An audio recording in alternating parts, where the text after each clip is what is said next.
झारखंड के पूर्व मुख्यमंत्री और भाजपा के वरिष्ठ नेता रघुवर दास ने शनिवार को जमशेदपुर परिसदन में प्रेस वार्ता को संबोधित करते हुए कहा कि जमशेदपुर के साथ साथ पूरे झारखंड में अपराध का ग्राफ काफी बढ़ा हुआ है। रघुवर दास ने आरोप लगाया कि राज्य सरकार केवल बालू, कोयला और खनिज की लूट में लगी हुई है और राज्य में क्या हो रहा है इससे सरकार को कोई फर्क नहीं पड़ रहा है। उन्होंने झारखंड सरकार की आलोचना करते हुए कहा कि पुलिस सही ढंग से काम नहीं कर रही है, जिस कारण अपराधी आसानी से अपराध कर रहे हैं। पूर्व मुख्यमंत्री ने कहा कि अपराधी बेलगाम हो चुके हैं और हत्या, लूट और चोरी का ग्राफ काफी बढ़ा हुआ है। उन्होंने कहा कि राज्य के हर जिले में आपराधिक घटनाओं में बढ़ोतरी हो रही है। घाटशिला उपचुनाव पर रघुवर दास ने कहा कि घाटशिला झारखंड से बाहर नहीं है और इस बार जनता घाटशिला में सरकार को सबक सिखाएगी। रघुवर दास ने हाल ही में जीएसटी सुधारों का स्वागत करते हुए कहा कि प्रधानमंत्री नरेंद्र मोदी और वित्त मंत्री निर्मला सीतारमण के नेतृत्व में जीएसटी परिषद द्वारा लिए गए फैसले देश की अर्थव्यवस्था को आत्मनिर्भर और सशक्त बनाने की दिशा में मील के पत्थर साबित होंगे। प्रेस वार्ता में भाजपा जमशेदपुर महानगर अध्यक्ष सुधांशु ओझा और महानगर के जिला मीडिया प्रभारी प्रेम झा भी उपस्थित थे। जीएसटी परिषद की बैठक में जीएसटी को लचीला बनाकर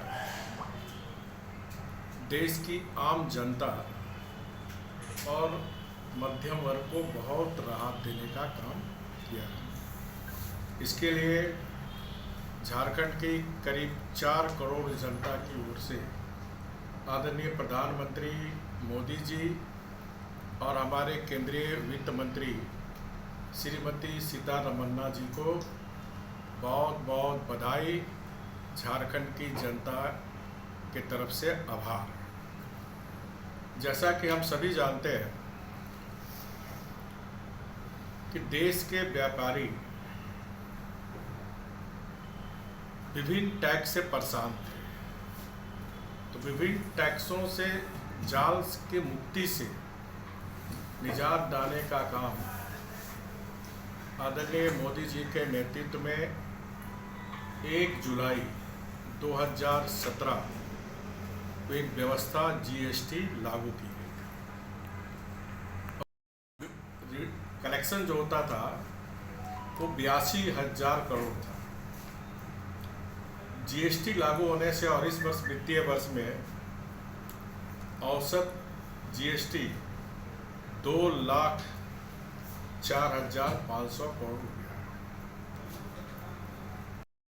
ऑफ लिविंग बढ़े। नए सुधारों के तहत आवश्यक वस्तुओं पर जीएसटी दरों में कटौती की गई,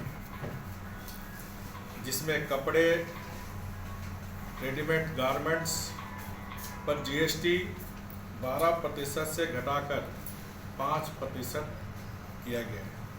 इसके अलावा जूते, मनिहारी, किराना, मोटरसाइकिल, छोटे कार, दवाइयाँ, इलेक्ट्रॉनिक्स, कृषि उपकरण, हस्तशिल्प, बांस से आधारित उद्योग, टाइल्स, सीमेंट आदि कई वस्तुओं पर भी टैक्स में राहत दी गई है। बांस से उद्योग पर जो टैक्स कम की गई है उससे निश्चित रूप से हम सभी जानते हैं झारखंड में हस्तशिल्प में हमारे झारखंड की